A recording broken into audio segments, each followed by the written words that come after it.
माजी नगरसेवकाला जीवे ठार मारण्याची धमकी। नाशिकच्या सिडको परिसरात सध्या प्रशांत जाधव गोळीबार प्रकरणामुळे राजकीय वर्तुळात चर्चेला उधाण आलंय।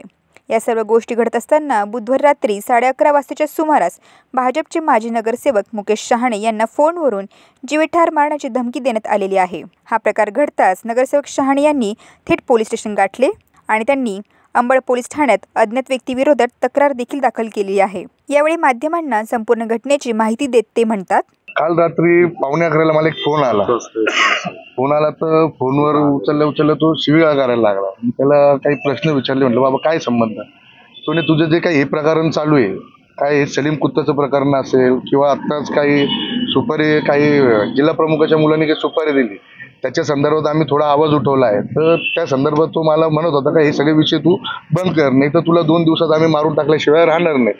मग त्याला म्हटलं बाबा तुला काही त्या जिल्हा प्रमुखांनी पाठवलं का, परंतु त्यांनी काही 2 नावं घेतले, ते मी आता पोलिसांजवळ सांगितले आहेत। ते पोलिसांकडे जे नावं दिले आहे, जे 2 सराईत गुन्हेगार आहे ते त्या संबंधित व्यक्तीशी आहे, तर तो मी नंबर पण आता दिलेला आहे, पोलिसांकडे नंबर पण दिलेला आहे। योग्य ती कारवाई होईल, परंतु मला पोलीस प्रशासनाला आणि संपूर्ण महाराष्ट्र शासनाला एक विनंती आहे, जो काही प्रकार आता इथं घडलेला आहे, सलीम कुत्ता बाबत असेल किंवा प्रशांत जाधवच्या गोळीबार प्रकरणात असेल, जिल्हा प्रमुख सुधाकर बडगुजर याच्यात त्याचा मुलगा इन्व्हॉल्वमेंट आहे। त्याचप्रमाणे देशद्रोहाबरोबर मेहू डॉनवर नाचणारा सुधाकर बडगुजर याच्यावर त्वरित कारवाई झाली पाहिजे, नाही जेणेकरून नाही तर हा आतंकवाद्याबरोबर आहे, उद्या आमचा जीव गेला तर याचा जबाबदार कोण हे सुद्धा आपण सगळ्यांनी बघितलं पाहिजे। काल रात्रीच मला जो फोन आलाय 2 दिवसाचा मला त्यांनी अल्टिमेट दिला आहे का तुला 2 दिवसात आम्ही जीवे ठार मारून टाकू।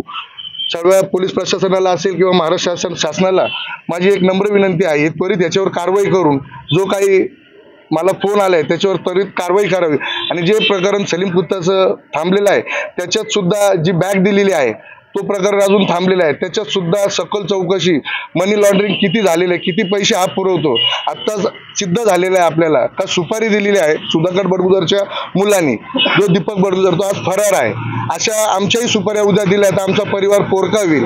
तरीच माझी नम्र विनंती आहे सर्वांना का याच्यावर लवकर चौकशी होऊन याला त्वरित कठोर कारवाई करावी, ही सर्वांना नम्र विनंती माझी। फोन करणारी व्यक्ती कोण होती आणि कोणाच्या नावाने फोन केला? आता तो माझ्याकडं नाव काही आलेले नाही फोनवर, तो नंबर मी आता पोलीस स्टेशनला दिलेला आहे, पोलीस त्याचा योग्य ती कारवाई करतील आणि तो कोणाचा पोरगा आहे काय आहे ते सगळं निष्पन्न लवकरच पोलिसांवर आमचा विश्वास आहे।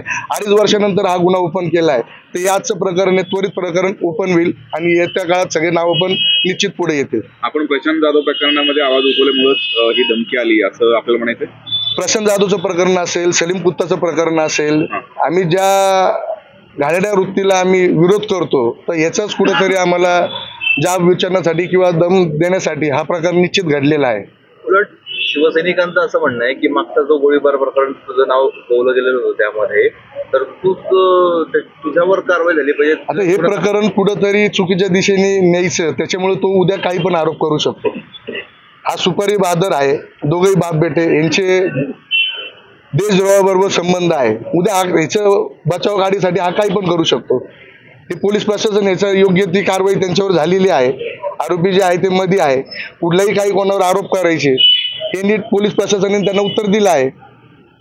पोलीस प्रशासन योग्य कारवाई करत आहे, तर पोलिसांवर खोटे आरोप करतोय तो माणूस, आरोपीला मारलं ह्याला मारलं, परंतु न्यायदेवता इथं आहे, ते आपण सिव्हिलचं सर्टिफिकेट आल्यानुसार कुठल्याही त्या आरोपीला कुठल्याही प्रकारची मानहानी झालेली नाही हे सुद्धा निष्पन्न झालंय। बडगुजरांनी तुम्हाला धमकी द्यायला लावली असा आरोप आहे तुमचा? 100% हे त्यांचेच बोर आहे, जे पिल्लावळ आहे ही पिल्लावळ कोणाची बारीक तपास पोलीस याच्यात निष्पन्न होईल। मुख्यमंत्री उपमुख्यमंत्र्यांना तुम्ही भेटून जास्त माहिती देणार? येत्या 28 तारखेला जे बॉम्बे नाक्याला उद्घाटन आहे त्या दिवशी आम्ही मुख्यमंत्री असतील, उपमुख्यमंत्री असतील, दोन्ही त्यांना आम्ही निश्चित याच्याविषयी तक्रार मांडणार आहोत आणि जे सलीम कुत्ताचं प्रकरण पेंडिंग आहे याच्यावर सुद्धा आम्ही निश्चित लवकर कारवाई करायला लावणार आहे।